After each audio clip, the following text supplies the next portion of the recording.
The next afternoon, Eva dragged Megan to sit under a tree near the student courtyard.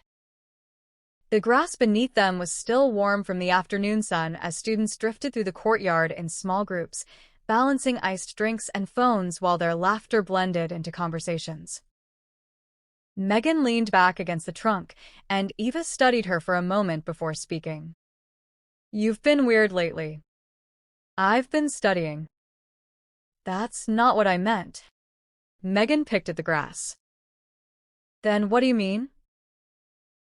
Eva tilted her head slightly. "You're thinking about your roommate too much." Megan's hand stilled for a moment before she resumed, picking at the grass. "I'm not." Eva nudged her shoulder lightly. I'm serious, ma. "I know." Eva's tone softened as she said, "I've seen this before." Megan glanced at her. "Seen what?" Eva smiled knowingly. "That look.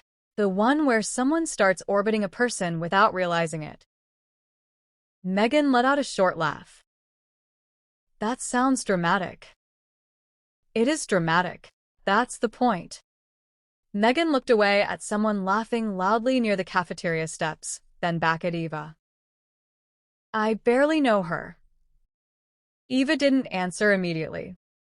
"You know her enough to think about her when she's not there." "That's not the same thing." "Isn't it?" Megan didn't respond. Eva leaned forward, resting her elbows on her knees. "I'm not telling you what to do," she said. "I just don't want you getting stuck on someone who doesn't do feelings the same way you do." Megan frowned. "You don't even know her." "But I know you," Eva said, her smile fading. "I know when you start imagining a story around someone." Megan's chest tightened slightly. "I'm not imagining anything." "You're allowed to like people," Eva said. "Just don't make them into something they're not." It was late when Megan came back to the dorm. The lights in the sitting room were dim. Vivian was already there, sitting on the couch with her laptop open and one leg tucked beneath her. The only sound was the soft hum of the fridge and the faint clicking of keys. Vivian didn't look up immediately. "You're back late," she said. Megan dropped her bag near the door. Then she noticed something on the table, Vivian's coffee mug, half empty, untouched for a while. "You're still working?" "Yes." "That's a lot of working." Vivian finally glanced up. "You're very observant today." Megan shrugged and sat on the arm of the couch instead of beside her. "Not too close." "Not far." A habit she hadn't noticed she was developing. "I saw Eva today," Megan said. Vivian's typing slowed slightly. "She thinks I'm orbiting someone." That got a pause. Vivian looked at her now. "Orbiting." Her words, not mine. "And what does that mean?" Megan leaned back a little. "That I think about someone too much." Vivian returned her gaze to the screen. "That sounds inconvenient." "It is." Silence stretched again. Megan picked at a loose thread on her sleeve. "You ever think about people like that?" No. Vivian answered way too quick.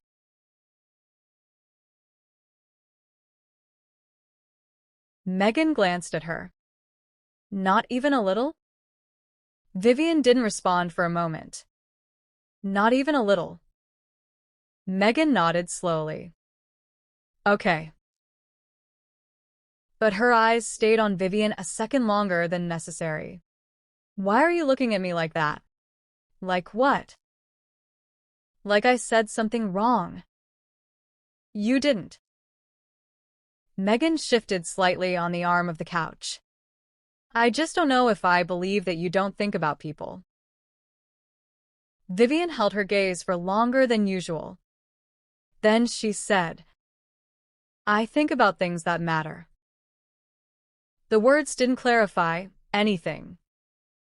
If anything, they made it worse. Because they didn't include or exclude her. Megan stood up slowly. I'm going to bed, she said. All right. But she didn't move immediately, and neither did Vivian.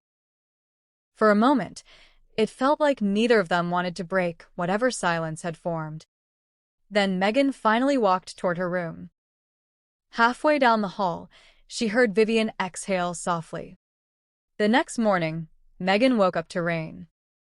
It tapped lightly against the window in uneven rhythm. The dorm felt colder than usual.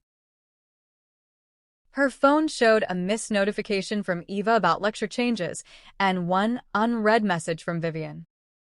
Take an umbrella. Megan stared at the screen for a moment before sitting up properly. That was new. She typed back, but no reply came. By the time Megan left the dorm, the rain had grown heavier. The walkway shimmered with water as students hurried past with jackets pulled over their heads. She lingered beneath the entrance roof, suddenly remembering she didn't have an umbrella. Of course she didn't. A car pulled up beside the curb, and Vivian stepped out in a black coat with an umbrella already open. She looked as though she'd planned the weather. Megan blinked. You're kidding. Vivian closed the door behind her. I told you to take the umbrella. Megan accepted it slowly as the rain drummed harder against the pavement. So, you just happened to be nearby? Vivian's expression didn't change. I adjusted my route. You adjusted your route because of me. Vivian sighed. I adjusted it because it was raining and you don't have an umbrella. That's not what I asked. I know. The rain filled the silence that followed. Megan opened the umbrella fully, but didn't step away yet. You didn't have to do that. Vivian looked at her briefly. I know. The words should have ended it. But they didn't feel like an ending. Megan stepped slightly closer under the umbrella's edge. Their shoulders were now within reach of each other. Thank you, she said more quietly. Vivian nodded once. Walk fast. You'll be late for classes. Megan smiled. You're bossy for someone who says she doesn't care. Vivian turned slightly away. I don't. But she didn't leave immediately. She watched Megan step into the rain instead. Just for a second longer than necessary. Then she walked back toward her car, trying not to think about that interaction.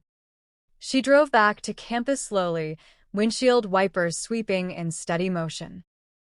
Rain blurred the edges of the road. Later that day, Vivian tried to work. She opened her laptop, closed it, then opened it again. The same line of code stared back at her. She leaned back, sighing. Her mind drifted back to the rain, the umbrella, Megan stepping closer under it. The way she had smiled like it meant something more than it should have. She closed her eyes briefly, then opened them again like that would reset something. It didn't. Across campus, Megan walked slowly into the library. The library smelled of old paper and dusty shelves, its quiet broken only by soft footsteps and the scrape of chairs across the floor. Megan had always liked it here. It usually made it easier to think, or at least it did. Tonight, her notebook stayed mostly empty. She reread the same sentence again and again without absorbing it, her pen tapping lightly against the page once. Then twice before falling still. She stared at the words as though someone else had written them. The scrape of a chair pulled Megan from her thoughts. She looked up to find Vivian taking the seat across from her, laptop already open. There was no greeting, just Vivian's quiet, familiar presence. Megan blinked. You follow me now? Without looking up from her laptop, Vivian replied, "This is a public library." Megan smiled despite herself. "That's not an answer. It's the only one you need." Megan tried not to smile but failed. "You always work this late? You know it's not healthy," said Megan, and Vivian finally looked up. "You're not my doctor." Megan leaned back in her chair. "Just an observation." Vivian returned to her screen as silence settled between them. Megan tried to return to her writing, but it was hopeless. Vivian wasn't doing anything remarkable. She was simply there, and somehow that alone made her impossible to ignore. The steady rhythm of Vivian's typing suddenly stopped. She frowned at the screen. "Annoying," she muttered. Megan looked over. "What is it?" "Nothing works, and I'm almost reaching my patience limit." Megan laughed softly before she could stop it. Vivian looked at her. "You find that funny?" "It's just you sound like you're personally offended by your laptop." "I am." "That's kind of impressive." Vivian didn't respond. But she didn't shut the conversation down either. A minute passed. Then Megan spoke again, quieter this time. "You know, you don't have to always figure everything out immediately." Vivian's fingers paused on the keyboard. "I have." Why? Time passed, long enough that Megan thought she wouldn't answer. Then Vivian said, "Because if I don't, it stays unfinished." Megan just watched her. "That doesn't sound like efficiency." "It is. It sounds like anxiety." Vivian's eyes lifted. "You have misinterpreted." Megan shrugged slightly. "Maybe." Vivian went back to her screen, and Megan went back to her notebook. But neither of them really returned.